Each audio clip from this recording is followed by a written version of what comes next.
मैत्रिणींनो, हे बघा, असं लोणचं तुम्ही कधी बनवलं आहे का? अगदी औषधी गुणधर्मयुक्त पौष्टिक असं हे लोणचं मी इथे बनवलं आहे. ते कसं बनवलं आहे हे व्हिडिओ स्किप न करता शेवटपर्यंत पहा. व्हिडिओ आवडला तर व्हिडिओला लाईक, शेअर आणि सबस्क्राईब करा. तर चला आता लोणचं बनवूया. नमस्कार मैत्रिणींनो, रूपाचा आर्ट अँड रेसिपी या चॅनलमध्ये तुम्हा सर्वांचं खूप खूप स्वागत आहे.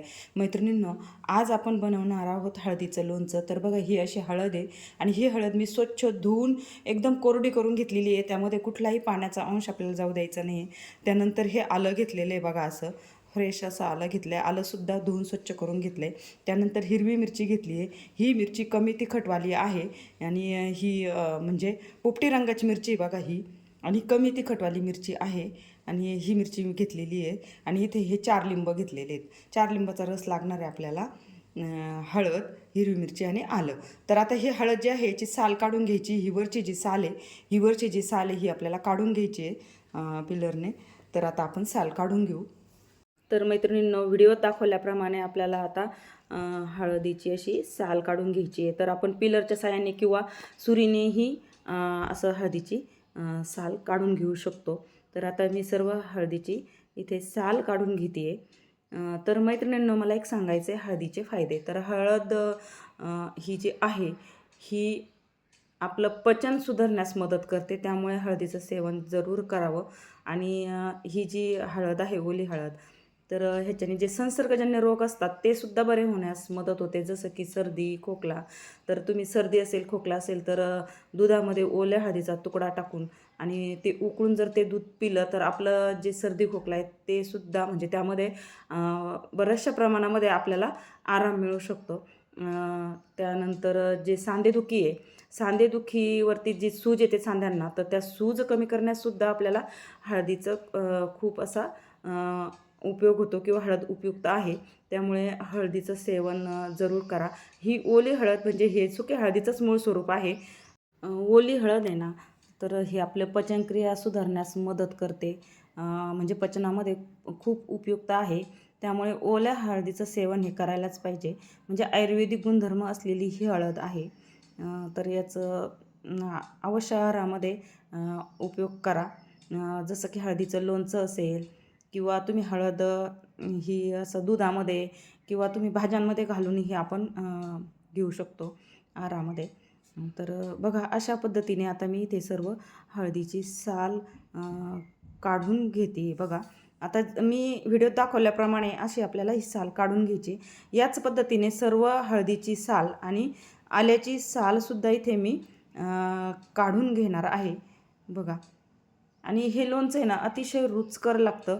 म्हणजे तुम्ही एक वर्षभर हे करून ठेवू शकता. म्हणजे एक वर्षभर आरामात टिकतं. बघा, या पद्धतीने आता सर्व हळदीची आणि आल्याची साल आपल्याला इथे काढून घ्यायची आहे. तर मैत्रिणींनो, बघा, इथे मी हळदीची साल काढून असे बारीक तुकडे करून घेतले. तो व्हिडिओ माझ्याकडनं थोडा एडिटिंगमध्ये स्किप झाला. तर आता त्याचे तुकडे कसे केले तर ते मी तुम्हाला आता दाखवते. म्हणजे आल्याचे तुकडे आणि हळदीचे तुकडे सेमच करायचे आहे.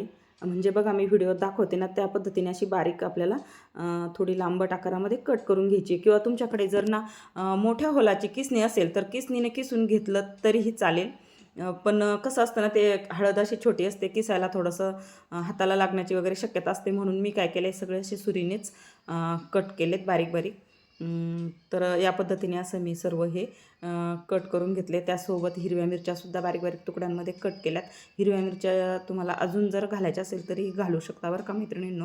म्हणजे जेवढ्या तुम्ही मिरच्या घालाल तर तेवढं ते मुरल्या की छानच लागतं ते लोणचं.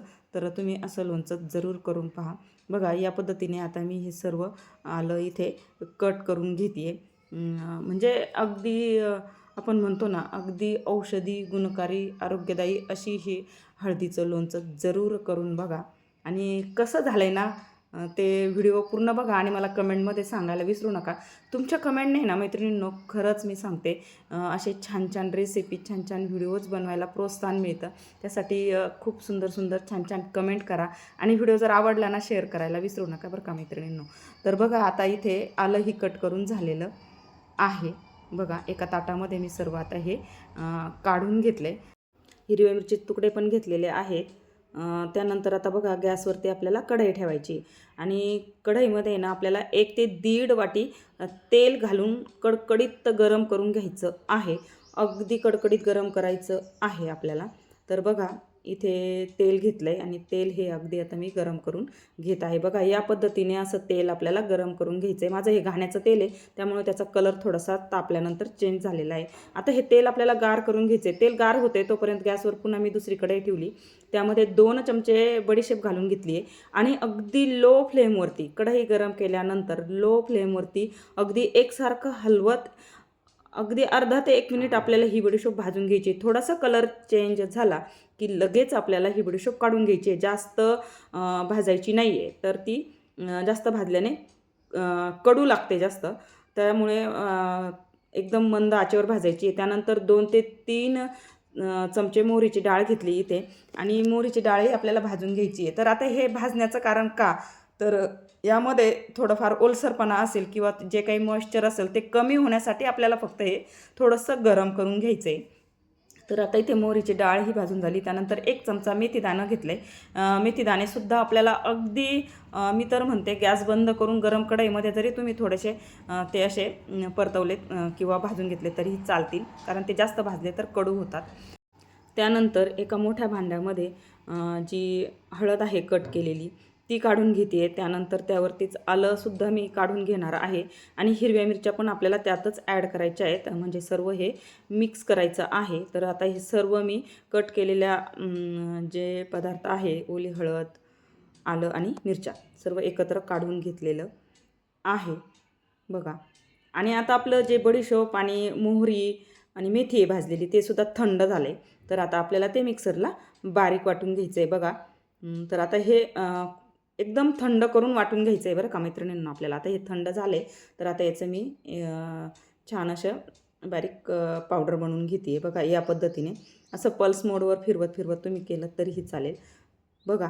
या पद्धतीने असं आपल्याला हे वाटून घ्यायचं आहे आणि लगेचच आपल्याला हे हळदीमध्ये घालून घ्यायचं आहे बघा.